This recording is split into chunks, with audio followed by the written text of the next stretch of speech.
We have a special profile today of Memento with our dear friend The Claw for post-ban list.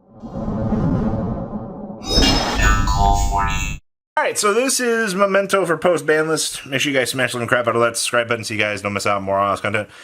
We don't have much of a side deck for this, but we'll talk about a couple of the card choices that you can find yourself siding. So, you're playing one copy of the big, bad, awesome boss monster. Now remember, as we just taught our dear friend today, this thing, summoning multiple times a turn, is actually kind of insane. As long as you got 5 friends to tuck on back, Fred gets the chance to come on back. You can use him as a combo extender. You just have to find a way to get 10 dudes into the graveyard to keep this thing cycling. That's my favorite thing about this. We're playing triple copies of Anguish. This is always going to be the heart and soul of the deck, honestly. This is the universal searcher on summon. Anything else to add about the Witch? She's one of your one-card starters. You have like 6 of them. Yeah. Speaking of broken starters, this is why you don't Fiendsmith combo to start, because Mr. Horsey here says as long as you control, nothing that's not Memento, which, stupid thing, it's special summon itself, since technically the no monsters that you control are not Memento. It's always going to be one of my favorite little lines of text that this little horsey has going for it. It's a free deployment, and then it can basically mill 3 from the deck. That's all we really care about with the horse. Like, good stuff, friend. Only 2 Dustblade. I do think that this is kind of fair, honestly. He has a free spell and trap pop, and also he blows himself up to do Summon Anguish. Summon Anguish. There you go. This will forever be a 1 of in the deck. The Trihorn Dragon clone. Honestly, this actually comes up for the target Memento, and then two things on the opponent's field, and whee, where'd they go? You gotta love that. Gaddock. This card is nuts. Like, recurability is always going to be extremely good for this. One copy of this. Do you ever get the take control of your opponent's monster effect with this, ever? I feel like the deck just does everything it needs to do just fine. I mean, if you have it to steal something to disrupt your opponent, you can, but I've never, and even in the games that I've played, I've never used it to snatch steal something. I was gonna say, because you don't want to up it to 2. Yeah, it's just there if it happens. More of the thing is you want to normal summon so it can blow itself up, so you can go search the fusion. Yeah, extra free extender. Yeah. 1 Sheeple. This card is actually the nuts for this deck. Free little special summon and the fusion vacuum is always going to be very, very welcome here.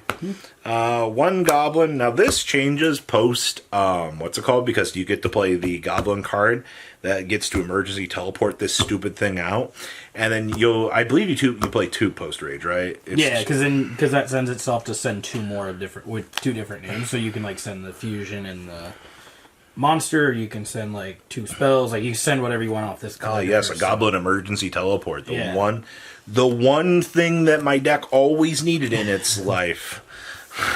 Hey man, if you can justify playing 2 of this post, it's not a bad 1-card starter either. I mean, it starts you up pretty darn good because it gets you your spells and stuff in game. We are also playing triple copies of the Ye Old Engravy. You're going to change this up and play one Lacrima post list. Having the main reason why you're still focusing on this combo post list is you still need to be able to have Desiree is your end board protection. You're basically spending all this money just to be able to put that protection on the field, and any deck that can generically access it. Moon of the Closed Sky. We're in an interesting phase in the game where, being able to dedicate that chunk of extra deck space just to make that Desiree. And the thing is, Desiree's not an unbeatable card by any stretch of the imagination. The Lacrima burn was so much more broken. Also, being able to, make Beatrice also was kind of stupid. But it's not like you can't Necro equip now anyway. And then if Nib comes super hard into the format, we will play a High King Caesar. Yeah. I mean, because our deck loses to Nib too. Triple Ash. I'm going to take this changes. You're playing crossouts in this, so you need these to stick around. We're also playing Triple Space Rock. I think Space Rock's going to be amazing, so I played that over Goal. Yeah, very early impressions of this. look like nib, because there's not really, unless your opponent's going like tracked, so it'd be Lurie, Requiem, Fiendsmith for 3, Necroquip, Revive. You can't even get to the Wave King Kaiser before 5. Yeah, we were. So, like, I guess if this forces this out, though, before you make the Wave King Kaiser, hypothetically, like, it'd be fine, but, you know, your opponent's going to be playing into this almost every game. So. And we don't have Apple to worry about now, so I think that's a lot better. Yeah, Nib is just a free end turn. This stupid good card. So, I've seen lists that play 2. I can understand why they want to play 2, but I guess my logic behind it is I want to see it. It's one of those cards that I want to see, and I don't mind having double. Yeah, that's fine, honestly. Triple Bone Party. This card's stupid. This card ruins friendships, to be honest with you. And then, of course, you also have... I only played 2. Only 2? I only played 2, because I don't want to get clogged with it. And I've seen a lot of lists play 2. I've not really seen a lot of lists on 3, so I'm trying to. I mean... It works. Well, you're also playing Called by the Grave, yeah. So...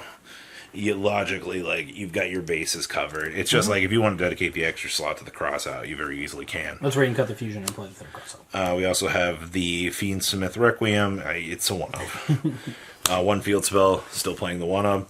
How'd you like the 2 droplets?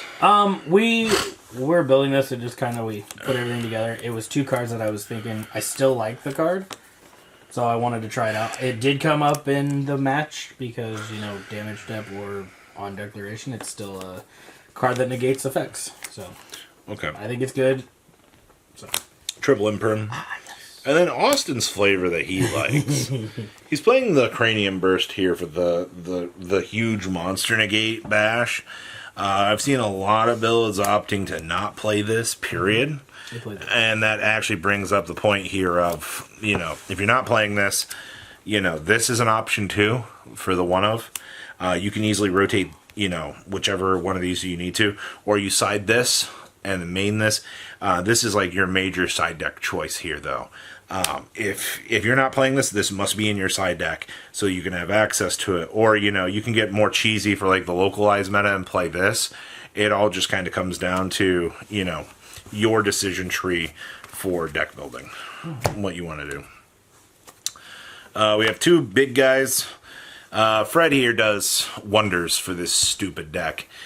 Sending the extra copy to be able to search the field spell was such a huge change for this. I think you should be playing 2 of this. We're so tight with the Fiendsmith engine, so that's where we're testing out where numbers. But you say testing out. I see a cut target right here. I mean, we have a Chaos Angel.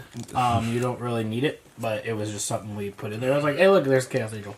But you could always recycle the dragon too with the high, with your combined creation. So it just comes down to. I see you have your Memento fusion targets are interesting. So yes, Fiendsmith package 1 Underworld. This doesn't really change. 1 Requiem. Guess what? Doesn't really change. Hey, look, a sequence doesn't really change. Congratulations. Hey, look, a Necroquip because now you have to make this card. Mm-hmm. So either you're getting the pop or you're making that. And we play the Desiree. This is your boss monster. This card's pretty good. And then the rest of the links. 1 to Hark for link climbing. A IP. It's really funny I say that was used for link climbing when you don't even play anything else like Access. Literally just to... and then, of course, IP. That's always going to be... Now, since we do play the Memento Fusions, we do play the Guardian Chimera, so you can do the rip apart your opponent's field play. Very, very strong. Because Memento Fusion does not say it needs a Memento monster like Chimera Fusion, so it can literally just do it with anything. So you're playing Mangdong the Reliever? Light Fiend. I feel like you cut this, though, and you play... It's not good, it's just in there. I feel like you play the other copy of that for sure. And then the 1 Dragostapelia, which does kind of come up at certain points.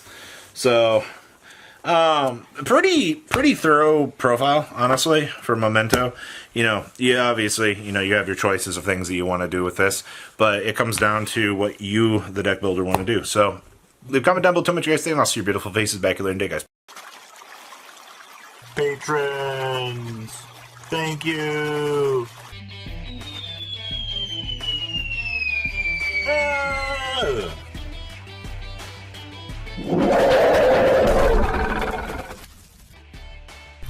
Thank you so much for watching. Check out these other videos.